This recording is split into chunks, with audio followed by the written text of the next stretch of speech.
podcast. I'm your host, Molly, and this is my co-host, Nathan, who is one of my favorite not great parents I know. Yeah, we are definitely a pair of not great parents, but we are pursuing God's goodness in all things. Yeah, the world tells us a lot of things that the world says that should be great. Parenting is one of them, and a lot of things that fall in parenting. And while that's appealing and attractive in some ways, it does distract us and take us away from the goodness that God offers us and our children. And so we want to be good parents. We want to be parents that strive to lead our family in the goodness of God, and so that they can ultimately have their own relationship with Him. So that's our name. That's why we tell you that at the beginning of every single podcast. Pretty much, the meaning of it, and we're proud of it. We're proud of being good parents and not trying to be great parents. Yeah, and I think it's interesting. Today's episode is really a question, but I didn't think of it until we started to sit down and film. We've been in a series of confessions of a not great parent. And I wonder if this is actually a confession of a not great parent. Me? No, I meant the question. The question that's coming in. I wonder if it was less of a question and more of a confession, and they're trying to see where things fit. But I think it's an interesting balance. If you don't know and you haven't seen those episodes, maybe you just saw, the headline kind of this video, and it was clickbait for you. Yeah. Got you to watch. Hot topic. Yeah, that's right. Maybe you don't know, when we talk about confessions, as we've said, we are people that are trying not to be great parents in the way of the world, but trying to pursue God's goodness. And so sometimes there are things we have to confess that are things that a great parent would never say, right? But in order to pursue God's goodness, if it's something that is, we say sinful or kind of out of God's will, I need to confess it so I can correct it, right? Or sometimes the thing I'm confessing that a great parent would never say is actually a good thing. Right. And that's why a great parent would never say it. And we want to confirm that confession of that's a good thing, and you want to pursue that. So I wonder if today the question we got in is either a confession or, so maybe we can treat it both ways. It kind of does fall into that because, we put on here for you guys to send in questions. Right. And confessions, and this one does kind of cross both. Yes. So, let's dive into it then. Yeah. So the question that came in basically said, should I look/view at my child's phone or device with or without their permission, right? Okay. And then the second part of the question said, what should I do if I see something on their phone that is another child or teenager talking about self-harm, kind of expressing maybe a desire for self-harm or depression? So what do I do? So it sounds like the person potentially is already in this scenario. That's why I think it's a confession. It feels very specific. It feels very specific, which is fine. Thank you for the confession. Yes, thank you for the question. If you came up with the question without it being a confession, you really got specific for us. Yeah. We did tell people a couple of episodes ago. We said, send in your information and get specific. Yes. So maybe this is that. But either way, when I listen to that question, I think about it potentially being a couple different parts. But sure. At its core, we have a sort of social media, or I'm assuming texting, technology kind of question, which is a very popular thing that a lot of parents, are asking questions about or struggling with or feeling really good about it, depending on, it's something that all of us raising children are going to have to there's no ifs, ands, or buts about it. You have to address it in some way, shape, or form. Well, if you choose not to do it, you're still going to have to make a choice not to have any technology. So, and you're going to have a conversation. Your kid will not be on board with being Amish. So you are going to have that conversation. And so we already have done, I think, 2 different episodes on this. I think it's been 2. And we have, it's sprinkled, not sprinkled. It's, Yes. It's sprinkled. I think it's still That's good. true. It's not the main thing. It's not the main point, but we have had this come up in lots of I know we had episodes. an episode about how to deal with social media with my kids, and then we had one specifically about Snapchat. Right. That I remember that was a part of the social media. And so one of the things we came back to a lot, if you want to deal with the first part of the question, which was about should I look or view my kid's phone without their permission? Because, I guess it said with/without. You're really asking about without, because if you have permission, great. But Then the question doesn't even exist. should I do it without their permission? The way that we addressed it, I remember before, and I think we still very much stand by, is as many open and honest conversations as you can have with your kids is better, especially as they age, as they get into those teenage years, which is most likely when they're having this device, or certainly having a friend or someone else talking about self-harm or depression. That tends to be something that happens more in the teenage years. And so I would say I probably would not look at my kid's device without their permission outside of like an emergency situation where it needed to happen. But that is because I'm at the place where my kids don't have devices in that sense. Well, that's actually not true. My kids do have tablets that they play that are connected to the internet. My kids there is an old phone that doesn't have service, but they get on Wi-Fi that they use to play video games. And one of my daughters even has the Facebook Messenger for kids, so that they can communicate with me and my wife, so we can have those kind of back and forth conversations. And all of my kids play Roblox, where there's chatting available. So now that I'm saying it, they actually do. Right. And part of our early conversation is that they knew all of those devices have screenshot accountability.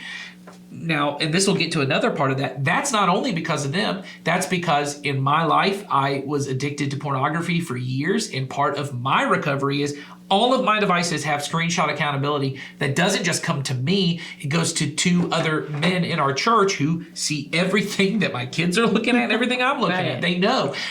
And there have been times where one of my daughters was searching not even inappropriate things. They have just been told, you don't go to Google and just search things. If you want to know, you need to ask me.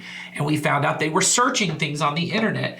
And we had to tell them, okay, we saw that, right? But they knew we had the permission to look. Right. So so they knew up front that, hey, we're going to entrust you with this device. Right. Part of that is, that we meaning us, and also the people that are within our group are going to have the ability to look at that. So if you choose to use this device, that's fine. We're giving you the responsibility, but as part of that, you're also giving us permission to see that. And if you don't want to see that, you don't need to have the device. Well, and I think, don't you think that's part of it, Molly, in that a phone is a privilege, right? Yes, it is not a right, which I think every parent agrees with. If you talk to my 10-year-old, it is a right that he is. You are holding back from him. He has contacted the ACLU. Everybody else has one. Their fundamental rights to own a cell phone or to have a cell phone in their possession have been met, but my one child does not have one. Right, but you have. But I know that your child does have a watch where they can communicate with you. He has a way to communicate directly with me. And I'm sure you guys have had conversations about responsible use of these things. And so I think it's just like having a car. I know a lot of parents who buy their kids cars, right? And so I would always make the point to my kid, hey, this really isn't your car. I paid for it, right? This car is really a loaner to you. I am loaning this car to you. I am loaning this phone to you. Right. And part of you and I are making an agreement that I now don't want it to be like an implicit agreement. I want it to be explicit. I want to make clear to you, these are the things you will drive this way. I know one parent who says if they've told their kid, if I find out you are texting and driving, you will not be driving anymore. Right. So there's these lists, and we do that with cars. I don't know a lot of parents who sit down and do that with phones, of saying, if you're going to have this phone, I want to have the permission up front. And so, Molly, you found this thing on our Parent Q website. Right. Through the Parent Q and through the resources we use there, they have this great contract. And it was something that Nathan and I have talked about a little bit. Yes. We both have kids that are kind of interested in having their own phones, but we've just been talking in general about, with that comes a lot of upfront discussions, conversation, and an understanding on both parts of how that agreement will work. And so going back to the car analogy, if you went and got a loaner vehicle, they don't just hand you the keys and let you go off. You actually have to make an agreement. I will take care of it in this way. You gotta have the rental agreement. And they, in turn, agree to certain things on their Yes. part. So if we think about it like that, that's really one. It kind of takes the emotion out, right? It takes the Yes. I'm not trying to keep something from you and make it so Yes. hard for you. We both are going to come to the table and come up with an agreement. So in the Parent Q resources, there was this really great article and copy of cell phone agreements, and we're going to link that for you. Yeah. We'll link it for you in the show notes, but it's an agreement, one for the kids Yes. and one for the parents. So I'm not going to read word for word every Before single you read thing. it, let me just say this one part that I know there are parents that feel like this is too formal. I will say this, it might be too formal with a 6-year-old, which might be a reason to say, we can't have you on any device Right. at this point. But I will say this, for your teenager, here is the benefit of doing a written agreement with your teenager. You are preparing them for a world where they can understand things like a phone. We would understand there's an implicit agreement that comes along with this phone that I will use it responsibly. I will interact with other human beings through this responsibly. But when and Molly made a good point when she said her child does think of it as a right. And in some sense, I get why her child thinks that.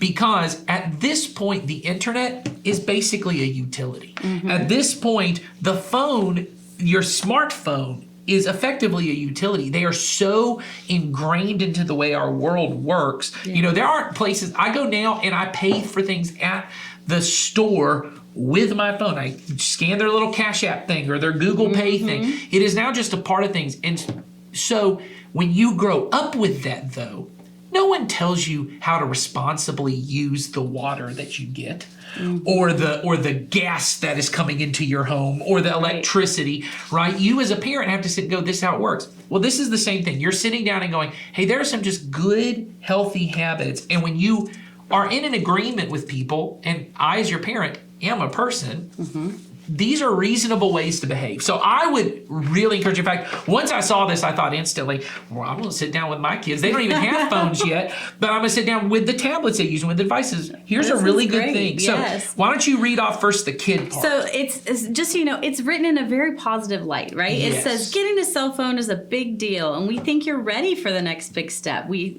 Toward becoming responsible with technology. That's great. We're saying to the child, we trust you. We want you to have this. You will be communicating with the world in a new way, and it's a powerful tool that can be used for good, but also there can be harmful things, whether it's harmful to you or to others. So in order to keep you safe, let's agree on some guidelines for how and when you will use it. Well, so let me add one thing, because there's no way she's going to make it through reading this without me saying stuff. Right, because there's a lot, but I'm not going to read everything. But I will say this. I would also add, it's not just about safety for your kid. I want to always talk to my kids about how the chief things God tells us to do is to love God, love others, and to love others as ourselves. So there's really 3 components. There's loving God, and loving God looks like loving others and loving myself well. And I think a really easy way to say that is to honor. To treat another person and treat myself like I matter. So the safety part is about honoring myself. But as she already read in the statement, you know, this can do harm to other people. And I know everyone's really worried about cyberbullying, but I don't know a lot of people that are worried that their kids are the cyberbullies. Oh, I don't think so. I think mostly people worry that their kids will be bullied or that their kids will see something inappropriate, but not that their kid might be the one sending an inappropriate picture or asking for an inappropriate picture or saying things.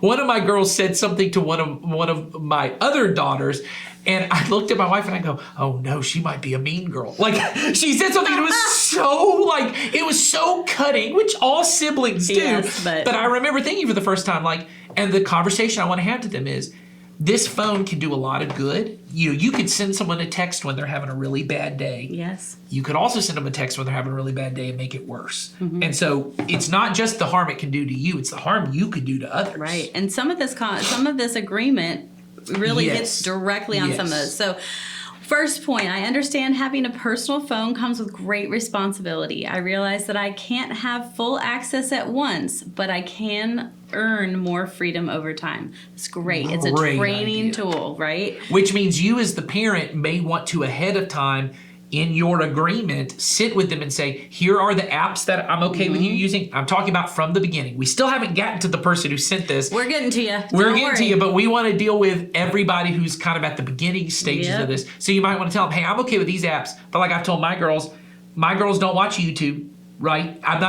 They can watch YouTube with me. I don't allow them to search YouTube on their own. But you can figure that out at your own age. Like you can figure out, we told our girls, if someone's watching TikTok, I don't want you to sit and watching TikTok because we don't know what's on their algorithm. You know, all of that kind of stuff. You get to pick and choose those things. Right. I will always share my passwords with my parents. This includes social media accounts. That's a really important one. And straight up front. Well, and the implicit part, which maybe gets said later, is if I have your password, that means I can look at your direct messages. That's the only reason I would need that is I can look at who's sending you messages. Through different apps, yes. Right. My parents have the right to look through my phone at any time without my permission. I know this is for my safety as I learn to make wise decisions. So signing this agreement is that permission up front. Yes, you have now gotten So now the you permission. don't get it every time along the Yes. way, okay?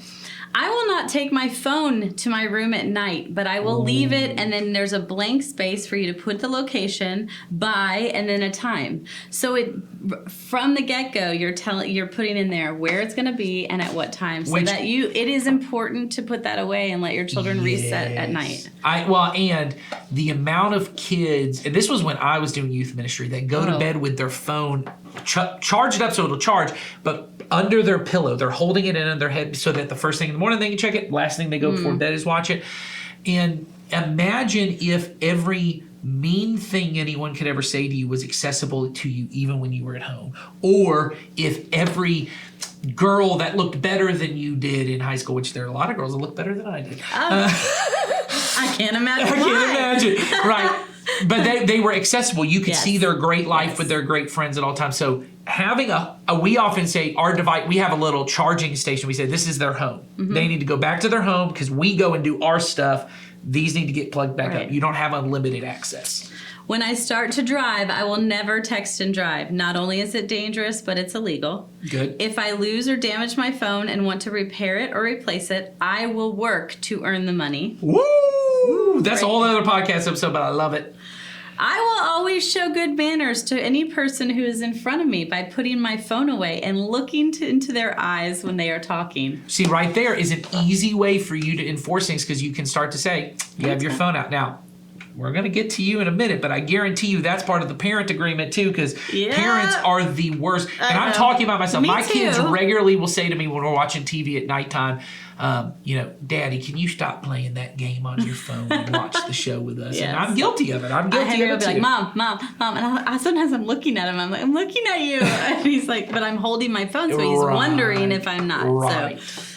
I will never bully or harass anyone using my phone. That includes joining in on conversations that tease or make fun of others. That's great. I understand that texting, sending, or posting naked pictures or pictures of private parts can forever damage my reputation and get me into serious legal trouble. I will never send these types of photos. Yes. And here's where our foundation of speaking to our children all along the way is going to come in really in play. Right. If I receive any appropriate images, I will tell my parents. Yes. I know I will never get in trouble for something that someone else sends me as long as I tell someone. Yes. I will tell my parents if I'm being bullied or harassed by anybody, or if I receive something alarming from somebody I know. I'm aware that my parents will occasionally track my location using features associated with my phone. This will keep me safe and help to earn more freedom over time.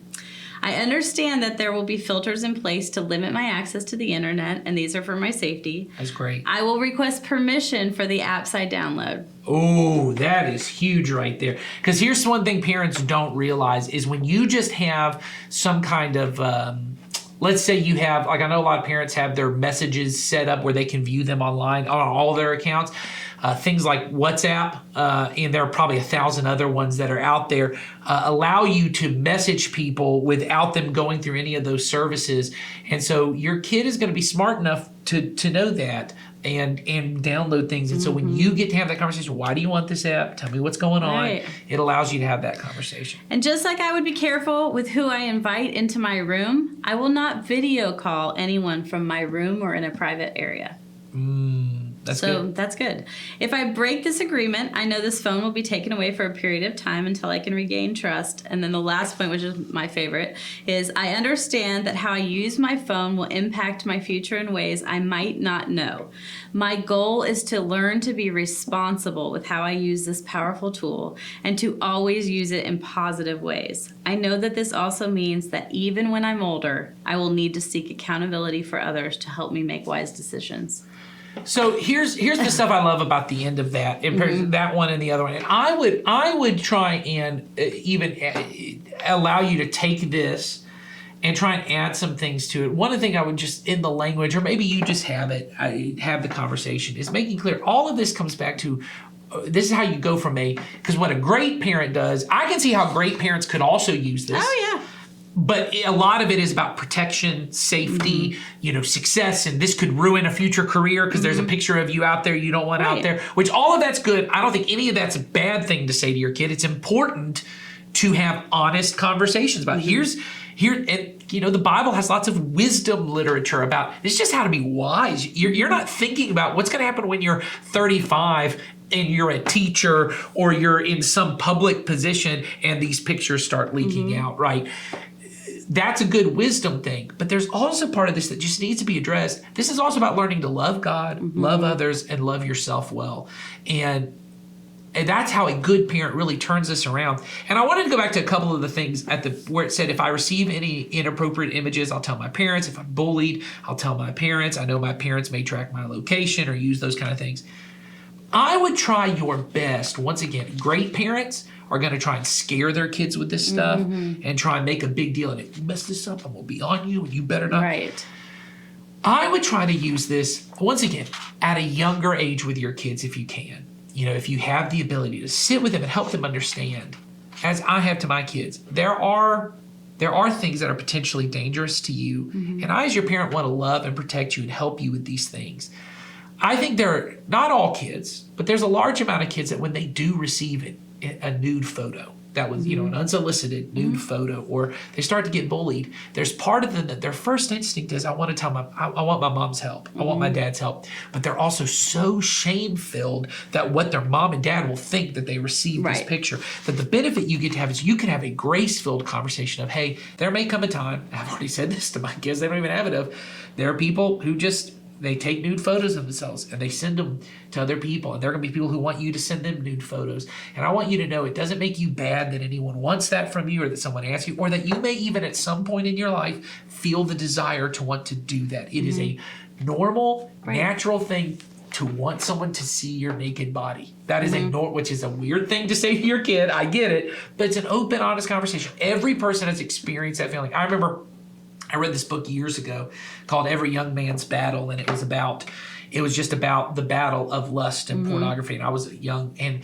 this dad was telling, the guy who wrote the book was telling the story about his son and the kind of conversations they would have. And he said, one of my sons just said to me, he came to me and said, Dad, really all I want to do is just stand naked in front of a girl. I just want to see. And he goes, that is such a vulnerable, weird thing. But he said, there's an honest that's behind that, which is this idea of I want someone. It's a normal, natural thing to think.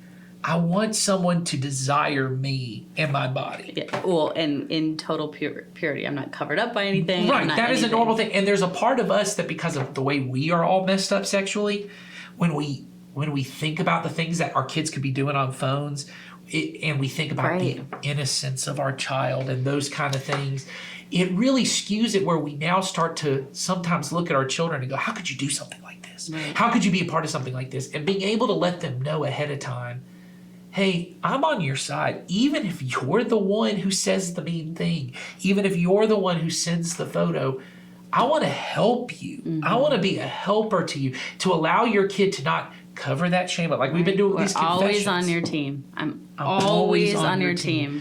And this is how that conversation could go, is you sit with your child. I'll sit with one of my daughters and just say, hey, look, all the things said, this is a big deal and I'm very excited that you get to use this stuff. But here are things, and try not to make it like you fall through on all this. It's very much here's how I'm going to help you.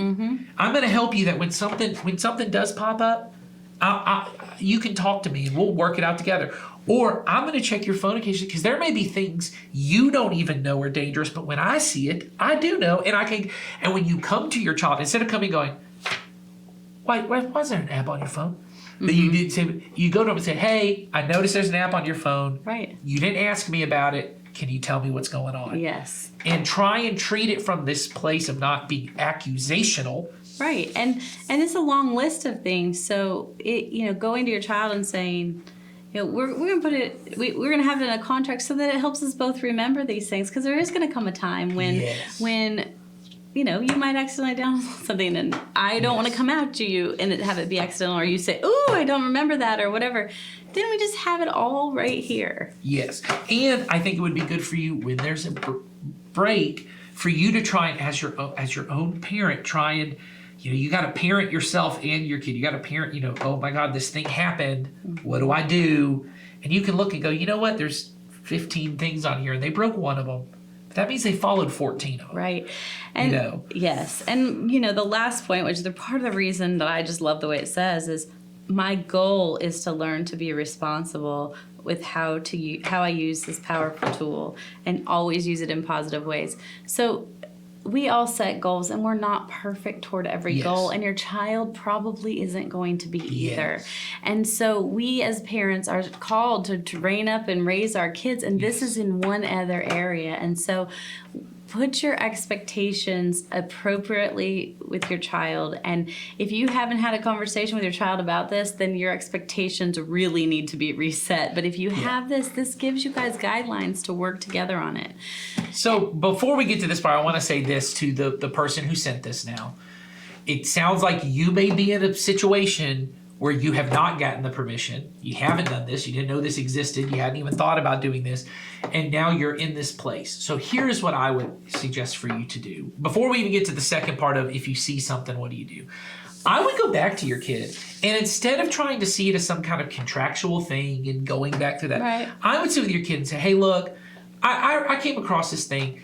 These are like good guidelines for using a phone. Can we sit and look through these and see if we can both agree to these things? Right. Because it is harder once you've given the freedom to now come in and rip it away. You're going to have the honest conversation of, I probably should have done something like this before, but I didn't know because I'm a parent, which is a great thing to say to your kid, which is, I'm learning how to do this as I go too.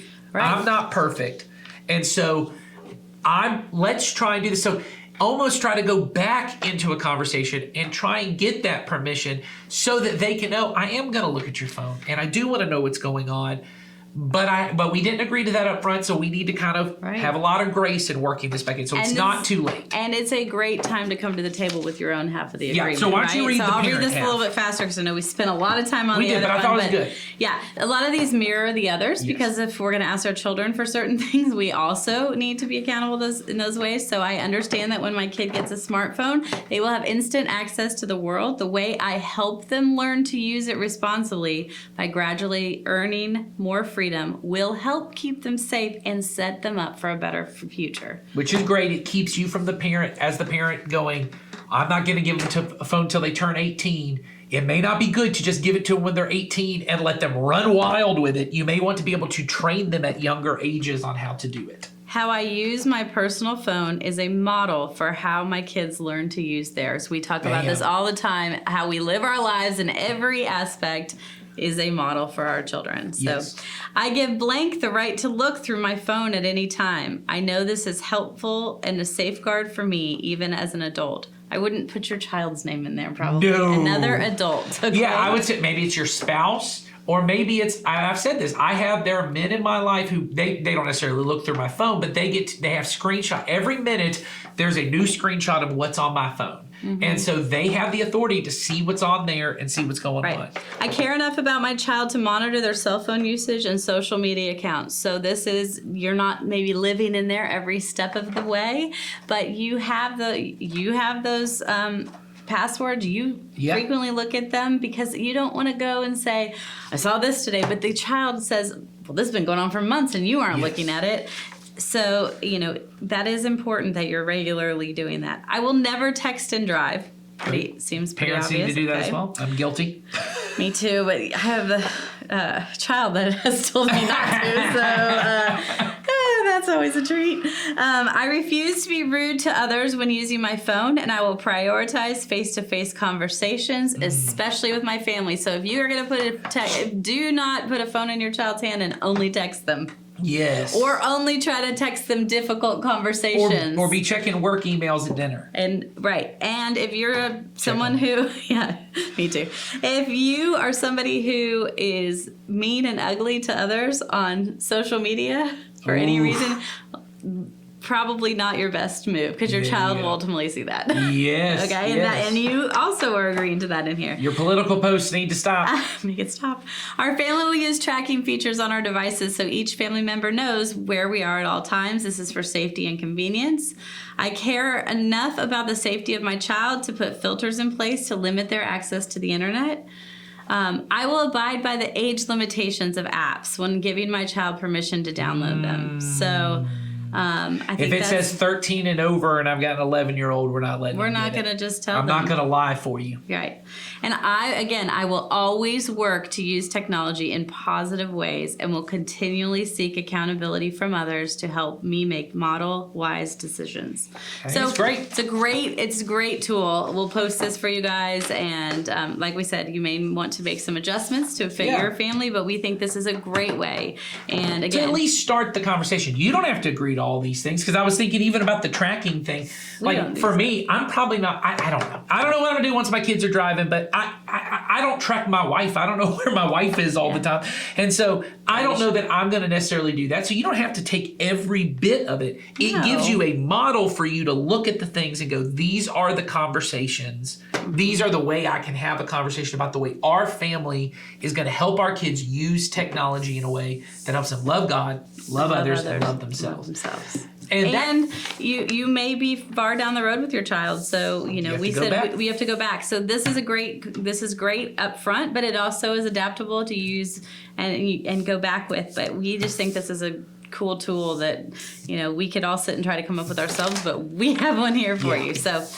Let's get to the second part. Yeah, let's get the second half of the question. So now the second half of the question, just to remind you guys, is if I did, which I might not have, but if I did look at my child's phone and there were communication between my child and another child that the other child was discussing harming themselves, right. What do I do?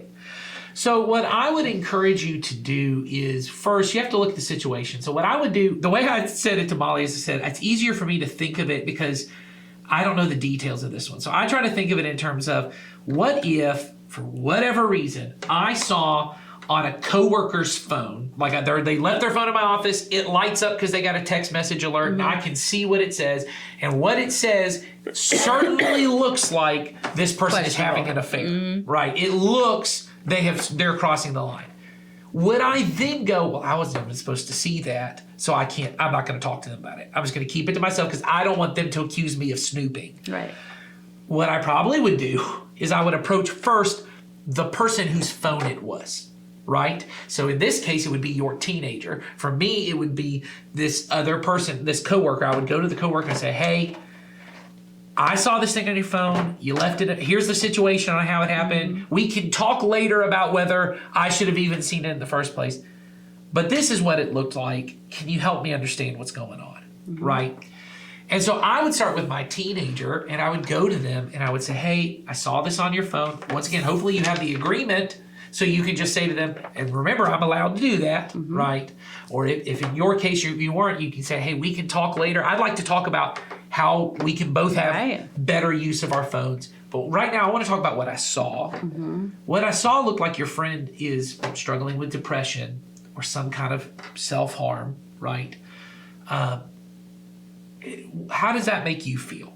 Let's start with that. Do you think that's true? Right. Start with your own child, having that conversation, getting back to that honest dialogue, and really just having a conversation. And you can say, I saw this on your phone. I know you're probably Yeah. going to be upset with me for if you're one of the parents who didn't have this all in place. Right. You might be upset with me for looking at your phone, and I understand that. But Yes. we're going to talk about that part later. But right now, help me understand what I saw. Yes.